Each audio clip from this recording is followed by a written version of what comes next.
কথা বলতে হবে সবাই। আমার মাত্র 20-20 মিনিট সময় দেওয়া হয়েছে। একটু আল্লাহর রাসূল সাল্লাল্লাহু তাআলা আলাইহি সাল্লামের হাদিস, তো আল্লাহর রাসূল সাল্লাল্লাহু তাআলা আলাইহি সাল্লামের সঙ্গে আমরা সব থেকে বেশি মহব্বত করি। ওই জন্য হুজুরের হাদিস যখন আলোচনা হয় তখন চুপ করে শুনতে হয়। কোরআন পাকের ব্যাপারে বলা হয়েছে ওয়াইজা কুরিয়াল কুরআনু ফাসতামিউ লাহু ওয়ানসিতু লাআল্লাকুম তুরহামুন। কোরআনে পাক যখন তেলাওয়াত হবে তখন কিন্তু একদম চুপ করে কান দিয়ে শুনতে হয়। অনুরূপভাবে যখন হাদিস পাকে বলা হয়, বিভিন্ন ওলামা একরাম বলছেন আমরা যদি কথায় লিপ্ত থাকি তাহলে কিন্তু হাদিস পাকের এবং কোরআন পাকের বেয়াদবি করা হলো। আমি একটা ছোট্ট হাদিস বলি। হযরতে আলী রাদিয়াল্লাহু তাআলা আনহু হুজুরের জামাই, উনি এই হাদিস বর্ণনা করেন। উনি বলছেন যে ব্যক্তি সকালে লা ইলাহা ইল্লাল্লাহুল মালিকুল হকুল মুবিন, ভাইরা আমরা যারা বসে আছি সবাই লা ইলাহা ইল্লাল্লাহু মুহাম্মাদুর রাসূলুল্লাহ কলমা শরীফ সবাই জানি, একটু কথা বলতে হবে তবে খুশি হব। লা ইলাহা ইল্লাল্লাহ আমরা পড়তে থাকি, জিকিরের মজলিসে পড়তে থাকি। তো লা ইলাহা ইল্লাল্লাহুল মালিকুল হকুল মুবিন, তিনটে সিফাতি নাম আল্লাহ, মালিক, হক আর মুবিন, এই তিনটে সিফাতি নাম কলমার সঙ্গে যোগ করতে হবে। লা ইলাহা ইল্লাল্লাহুল মালিকুল হকুল মুবিন। যে ব্যক্তি 100 বার, হযরতে আলী বলেন হুজুর নবী করিম সাল্লাল্লাহু তাআলা আলাইহি ওয়াসাল্লাম বলেছেন যে ব্যক্তি 100 বার সকালে লা ইলাহা ইল্লাল্লাহুল মালিকুল হকুল মুবিন পড়বে তাকে 4টে পুরস্কার দেওয়া হবে, 4টে পুরস্কারে পুরস্কৃত করা হবে। তার মধ্যে থেকে সবথেকে বেশি প্রয়োজন আমাদের, আমরা এই রুজি কামানোর জন্য, ধন দৌলত কামানোর জন্য, সংসার চালানোর জন্য উপায় করি, ব্যবসা বাণিজ্য করি, সব কিছু করি। আল্লাহর নবী সাল্লাল্লাহু তাআলা আলাইহি সাল্লাম বলেন যে ব্যক্তি লা ইলাহা ইল্লাল্লাহুল মালিকুল হকুল মুবিন সকালে 10 বার মাত্র পাঠ, মানে 100 বার পাঠ করবে, 100 বার যে পাঠ করবে আল্লাহ রাব্বুল আলামিন স্বয়ং তার রুজির দায়িত্ব নেবেন, এমন ভাবে তার কারোবার ব্যবসা বাণিজ্য চালাবেন সে ক্ষতিগ্রস্ত হবে না। কেমন ভাবে আল্লাহ তাআলা ব্যবসার বরকত দেবেন সে আল্লাহ নিজে জানেন, আল্লাহ নিজে স্বয়ং দায়িত্ব নেবেন। সুবহানাল্লাহ বলুন না। সব মানুষ এটাই প্রয়োজন, সবাই মানুষ ব্যবসা বাণিজ্য উপায় করে সংসার চালানোর জন্য আর ধন দৌলত বাড়ানোর জন্য করে। তো যে ব্যক্তি এই দোয়াটা এই কলমা শরীফের সাথে তিনটে আল্লাহ সিফাতি নাম মিলিয়ে দেবেন, হযরতে আলী রাদিয়াল্লাহু তাআলা আনহু বলেন হুজুর বলেছেন তার রুজির কোনোদিন অভাব হবে না। আল্লাহ কেমন ভাবে ব্যবস্থা করবেন সে নিজেও চিন্তা করে পারবে না। দ্বিতীয় পুরস্কার হলো সে গিনায়ে জাহিরি, গিনায়ে বাতিনি, অর্থাৎ সে কোনো মালদার বা সেঠকে দেখে এক কোটিপতি মানুষ সে কোনোদিন সেদিকে তাকিয়ে লোভ হিসাবে সেদিকে তাকাবে না। যা কিছু আল্লাহ তাকে দিয়েছে সেই পরিমাণটুকু নিয়ে আল্লাহর দরবারে শুকরিয়া আদায় করতে থাকবে। সে কোনোদিন গরিবকে দেখে এবং কোনো মালদারকে দেখে কোনো প্রভাব নেবে না, বরং আল্লাহ তাকে যা দিয়েছে তাতে সন্তুষ্ট লাভ করে আল্লাহ শুকরিয়া আদায় করবে। এ দৌলত আল্লাহ রাব্বুল আলামিন, এর পুরস্কার আল্লাহ দেবেন। তো কটা পুরস্কার হলো ভাইজান? দুটো। এটা দুনিয়ার মধ্যে। আর তৃতীয় পুরস্কার হলো যখন মানুষ মরে যাবে, আপনারা খারাপ মনে করবেন না, সবাইকে মরতে হবে আর কবরের মাঝে যেতে হবে। আর কবরে যখন শুয়ে দিয়ে আত্মীয় স্বজন ফিরে আসবে তখন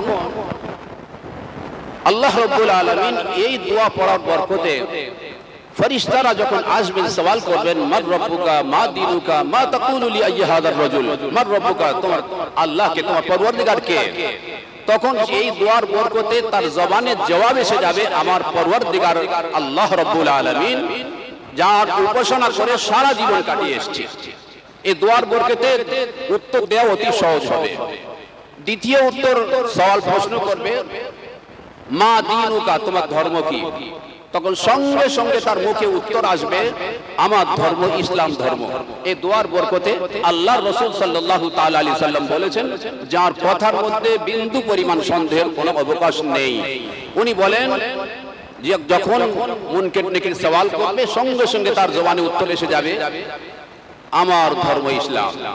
তৃতীয় প্রশ্ন করবে যে ব্যক্তি দুনিয়ার মধ্যে যত বেশি আল্লাহর রাসূলকে ভালোবেসে দরুদ পাক পাঠ করেছেন আল্লাহ রসুল সাল্লাল্লাহু তাআলা আলাইহি সাল্লামের সুমধুর আর সুন্দর থেকে সুন্দরতম চেহারা আর মুখ সেই মৃত ব্যক্তিকে দেখানো হবে আর জিজ্ঞাসা করা হবে এই ব্যক্তিকে তুমি চেনো মা তাকুলু লি হাযার রাজুল इस शख्स के बारे में तुम क्या कहते हो এই ব্যক্তিকে তুমি চেনো কে তো এই দোয়া পড়ার বরকতে সঙ্গে সঙ্গে চিল্লে উঠে বলবে ফেরেশতা তুমি কার কথা জিজ্ঞাসা করছো হুজুর সাল্লাল্লাহু তাআলা আলাইহি ওয়াসাল্লামের জন্য আমি আল্লাহকে চিনেছি জান্নাত জাহান্নামকে চিনেছি আমার তো নবী আমার আকা আমার মাওলা সঙ্গে সঙ্গে পায়ে পড়ে যাবেন এই হুজুর সাল্লাল্লাহু তাআলা আলাইহি ওয়াসাল্লাম মুহাম্মদ না হতে তো कुछ भी না হতা हमारे आका मोहम्मद सल्लल्लाहु ताला अलैहि वसल्लम সঙ্গে সঙ্গে জবাব দেবে সঙ্গে সঙ্গে জবাব এই তিনটে পুরস্কার পাবে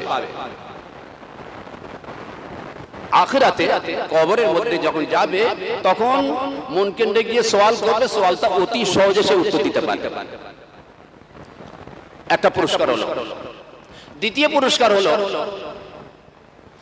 কে সে জান্নাতে যখন যাবে তখন জান্নাতের দরজা গিয়ে এরকম দস্তখত দেবে আর ভিতর দেবে কে তখন ফেরেশতারা বলবে লা ইলাহা ইল্লাল্লাহুল মালিকুল হাক্কুল মুবিন হযরত আলী রাবি আর হুজুর বর্ণনা হুজুর বলছেন যে ব্যক্তি এই দোয়াটা পড়বে জান্নাতের দরওয়ানরা তারা গেটম্যানরা সঙ্গে সঙ্গে দরজা খুলে আর আহলান সাহলান বলে জান্নাতের ভিতরে ঢুকিয়ে দেবে সুবহানাল্লাহ বলবেন তো এবার আমরা আসি যারা শুনছি লা ইলাহা ইল্লাল্লাহুল মালিকুল হাক্কুল মুবিন আমার সঙ্গে একবার পড়বেন লা ইলাহা ইল্লাল্লাহুল মালিকুল হাক্কুল মুবিন লা ইলাহা ইল্লাল্লাহুল এক জোরে পড়ুন লা ইলাহা ইল্লাল্লাহুল মালিকুল হাক্কুল মুবিন টেপ করছেন আপনি এই দোয়াটা মুখস্থ করে আর প্রতিদিন 100 বার পড়বেন ইনশাআল্লাহ রোজির মধ্যে অত্যন্ত বরকত হবে আর জীবনে অত্যন্ত শান্তি আসবে ঘর জান্নাতের নমুনা হবে এবং মরণের পরে তো ইনশাআল্লাহ জান্নাত পাবো এই একটা ছোট মতো হাদিস আপনাকে সামনে বললাম এবার প্রথমে যে বললাম ইন্না শাইতানা লাকুম আদুউম মুবিন শয়তান আমাদের প্রকাশ্য দুশমন এই শয়তান থেকে নিরাপত্তা পাওয়া শয়তান থেকে বেঁচে থাকা আমাদের পক্ষে কি সম্ভব ভাইরা শুনছেন তো ভাইরা শয়তানকে আমরা তো দেখতে পারি না দেখতে পাই না শয়তানকে তখন দেখতে পাই না তাহলে যে ব্যক্তিকে যাকে আমরা দেখতে পাই না তার থেকে বাঁচবো কেমন করে তার থেকে পরেশ করবো কেমন একটা মানুষ আমার সঙ্গে শত্রুতা করে আমি বুঝতে পারছি এই মানুষটা আমার সঙ্গে শত্রুতা করছে তার থেকে একটু বেঁচে থাকা আমার জন্য সহজ কিন্তু শয়তানকে তো আমরা দেখতেই পারি না তো শয়তানকে তো আমরা দেখতে পারি না তাহলে তার থেকে কেমন করে বাঁচতে পারি কেমন করে বাঁচা যাবে আল্লাহর হাবিব সাল্লাল্লাহু তাআলা আলাইহি ওয়াসাল্লাম বলুন দরুদ শরীফ পড়ুন সাল্লাল্লাহু আলাইহি ওয়াসাল্লাম উনি বলেছেন শয়তান থেকে বাঁচার পদ্ধতি বলে গেছেন আল্লাহর নবী সাল্লাল্লাহু তাআলা আলাইহি ওয়াসাল্লাম বলেন যে ব্যক্তি সকালে আউযু বিল্লাহি মিনাশ শাইতানির রাজিম 10 বার পাঠ করবে আউযু বিল্লাহি মিনাশ শাইতানির রাজিম সবার মুখস্থ আছে বলুন কোরআন শরীফ যখন তেলাওয়াত করা হয় সর্বপ্রথম দোয়া পড়া হয় আউযু বিল্লাহি মিনাশ শাইতানির রাজিম পড়া হয় ভাইরা আউযু বিল্লাহি মিনাশ শাইতানির রাজিম পড়া হয় তো আউযু বিল্লাহি মিনাশ শাইতানির রাজিমের অর্থ হলো হে আল্লাহ আমি শয়তান থেকে পরিত্রাণ চাচ্ছি আপনার সাহায্য চাচ্ছি আপনি শয়তান থেকে আমাকে বাঁচিয়ে নেন এর মূল অর্থ হলো এটা তো আউযু বিল্লাহি মিনাশ শাইতানির রাজিম যে ব্যক্তি এই দোয়াটা সকালে ফজরের নামাজের পরে 10 বার পাঠ করবে আউযু বিল্লাহি মিনাশ শাইতানির রাজিম আল্লাহ বলেন আমি আমার রুবুবিয়তের কসম খেয়ে বলছি এই বান্দাটা এই আমার বান্দাটা একবার নয় দুবার নয় তিনবার নয় 10 বার করে শয়তান মরদুদ থেকে পরিত্রাণ চাচ্ছে আর আমার সাহায্য চাচ্ছে আমি আমার রুবুবিয়তের কসম খেয়ে বলছি আমি দায়িত্ব নিচ্ছি সারা দিন এই শয়তান থেকে একে বাঁচিয়ে রাখবো সুবহানাল্লাহ বলুন কত সহজ দোয়া আউযু বিল্লাহি মিনাশ শাইতানির রাজিম বলুন দিন ভাই তে আউযু বিল্লাহি মিনাশ শাইতানির রাজিম পড়বো ইনশাআল্লাহ সকালে 10 বার পড়বো এবার আসুন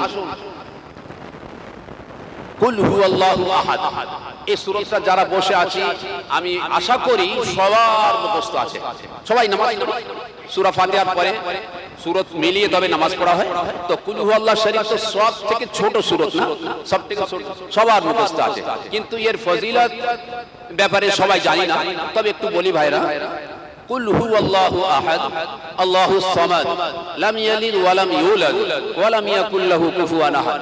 এই সূরাটা এত ফজিলত হাদিস পাকের মধ্যে বর্ণনা করা হয়েছে। একটা ছোট্ট মতো ঘটনা বলি।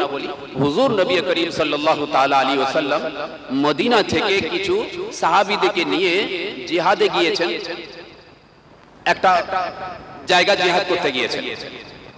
মদিনা শরীফে একজন ব্যক্তি ইন্তেকাল করেন। ভাই শুনছেন, আপনারা শুনছেন?